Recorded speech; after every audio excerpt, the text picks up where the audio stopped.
Tonight is WWE Fastlane. I'm giving you guys my picks for tonight's show. Very exciting. 5 matches on the card. Some possible surprises. We'll talk about that in just a little bit. One thing I've been talking about a lot when Triple H came into power was the fact that WWE Creative has really changed the way that pay-per-views are perceived. These pay-per-views that are typically B-rated, C-rated pay-per-views are now coming across as a very big deal. And a lot of that has to do with the quality over quantity. There's no 13, 14 matches on this card. This is not going to be an 8-hour show. There's 5 matches on this card. All of them have a very strong and unique build to them. And I love the fact that WWE has been doing this because at the same time, they've been putting on bigger matches that might be set for pay-per-views, but they're putting them on TV. For example, Tommaso Ciampa and Gunther not on the show tonight because that took place on Raw. It made Raw feel very important to watch for that reason. Nonetheless, the first match we're going to talk about is Latino World Order versus Bobby Lashley and the Street Profits. And this is a very unique situation because WWE has 2 developing stories here. If you're watching LWO, you might be getting the idea that LWO could be falling apart in the near future, especially with Santos Escobar putting his eyes on the U.S. Championship. Now, obviously, Latino World Order has to make a call. As we saw on SmackDown, Rey Mysterio says he's going to make a call, and they got to find a replacement partner, and it looks like this could very well be Carlito, which is fantastic. Now, at the same time, too, Bobby Lashley and the Street Profits have something developing as well. Bobby Lashley and the Street Profits really mean business. The Street Profits heel turn has been executed wonderfully. Everything's been a slow burn. Every single week you're getting these little nuances, and now it seems like they're finally committing to the act, which actually allows them to do so much more.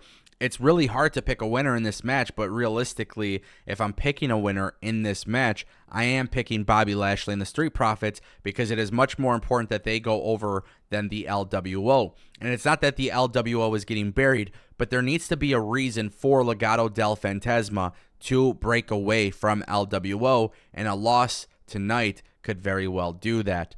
And again, Santos Escobar breaking away, going back to the NXT group while on the main roster could actually be a really cool story for the LWO versus Legado del Fantasma. Carlito, Dragon Lee, Rey Mysterio, those 3 guys can very well have a great feud with Legado del Fantasma. And I think Legado del Fantasma naturally are just better as heels to begin with. The LWO is going to need to sell merch. They're continuing to sell merch. They're absolutely killing it. The branding and the presentation has been fantastic, but that should be led by baby faces. So I think the result tonight is actually going to catapult to the eventual Legado del Fantasma heel turn. And hell, we might even get that tonight. If WWE really wants, they can have Bobby Lashley and the Street Profits win, and Legado del Fantasma breaks away, and now you're building a feud for Survivor Series, Legado del Fantasma versus LWO, which is cool because Carlito and Dragon Lee can be involved in that, obviously with Rey Mysterio.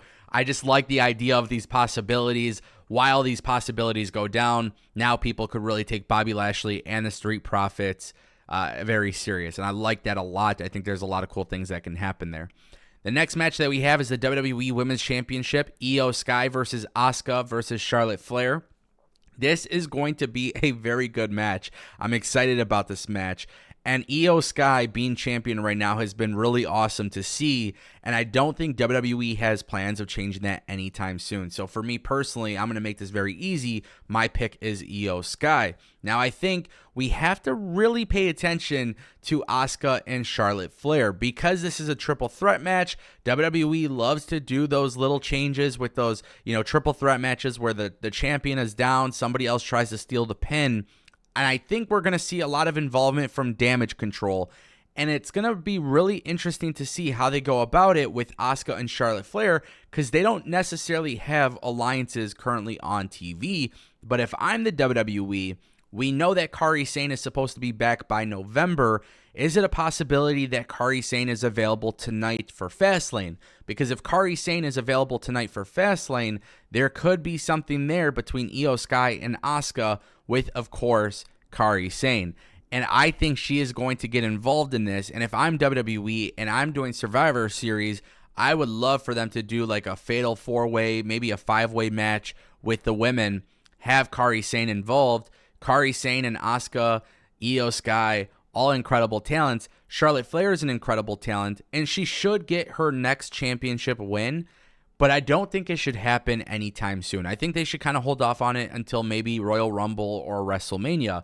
So by bringing in Kairi Sane, Asuka, Io Sky all into the equation, it's just a really cool thing where you can have Io Sky retain, but now there's more stories to develop after this. Pay attention to this match. I think they have some surprises loaded here. Plus, we don't know about Bianca Belair. She's out for a little bit. She might be back. I mean, like, there's a lot of things that can happen here. I think this is going to be a fun one. It is a sleeper match of the night. I think all three women could absolutely kill it, but my pick is Io Sky, going to continue with that reign. The next match that we have is the Undisputed Tag Team Championship match between the Judgment Day against Cody Rhodes and Jey Uso. And this is so crazy because I feel like right now, everybody should be picking Cody Rhodes and Jey Uso, right? Like, these two guys should not really have a reason to lose, especially at Fastlane. But we've talked a lot about adversity. If you guys follow me on my main channel, I talk a lot about adversity for Cody Rhodes getting to the WWE Championship. And I think the way to do this is have Drew McIntyre get involved. I don't know how they go about it. I don't want Drew McIntyre to align with the Judgment Day. I don't want him doing it as a favor to the Judgment Day. I want him to do it simply for himself because he has this vendetta against Cody Rhodes. And I think this could be really interesting. And truth be told, I think it would be absolutely amazing if WWE has Drew McIntyre get involved. Look, I expect some sort of ref bump. I expect some sort of crazy shit. That's what WWE does in these high-profile matches. It's the Undisputed Tag Team Championship match. Judgment Day are going to retain, not because they're good, but because there's something else that happens. Obviously, the Judgment Day is good, but storyline-wise, it's not going to be because they are the better team. WWE is going to make it very clear that Jey and Cody are the better team, but something will happen between Jey and Cody, and those two baby faces have a very big reason to win the match. So if a guy like Drew McIntyre comes in and costs him the match, it completes the heel turn, and that right there will be a massive episode for Monday Night Raw. So my pick is the Judgment Day. I love Cody and Jey Uso. There's nothing wrong with them losing here as long as there's outside interference or some shenanigans. I love the shenanigans as long as it's logical. Plus, they've been telling the story leading up to this match. But I do got to say one thing that's really, really important. After this, we need to split up those tag titles. We need to have the Raw and SmackDown versions of those titles. You know, we know there's new belts. Get those going. This will be a lot better for WWE in the long run. The next match that we have is John Cena and LA Knight versus the Bloodline, Jimmy Uso and Solo Sikoa. There's literally no way in hell whatsoever that LA Knight and John Cena are going to lose this match. But I do want to make something very clear about this. Jimmy Uso and Solo Sikoa, why is Jimmy back in the Bloodline? And that seems to be something that we don't have an answer to. Jimmy and Solo losing this match actually gives us the answer we're looking for on next week's episode of SmackDown when Roman Reigns returns. WWE already announced that Roman Reigns is returning. So if you have John Cena and LA Knight go over, Jimmy Uso is now going to have a very serious problem with Roman Reigns. Better yet, he's going to have a very serious problem with Solo Sikoa because Solo Sikoa doesn't lose. Jimmy Uso biting the pin. It's going to be a very good story to come. LA Knight, Cena, I can't wait to see the crowd reaction to this. Very easy prediction. I think it's a no-brainer. They're going to win. But also, I want to make it very clear that this win has to be done correctly. You don't want to make Solo and Jimmy lose and look weak, and you don't want LA Knight and John Cena to look weak. You got to find the right balance. However they go about this, the cool thing is there is still more to come.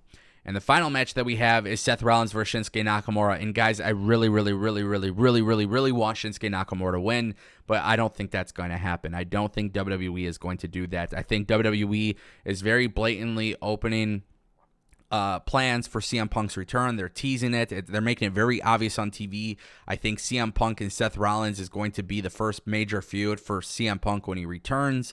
I don't think we get CM Punk tonight at Fastlane. Maybe we do. I think that's just wishful thinking, but I don't, I'd rather have Nakamura win. I'd rather have a tease with Damian Priest cashing in to close the night. I don't think that's going to happen. I think WWE is going to have Seth Rollins win.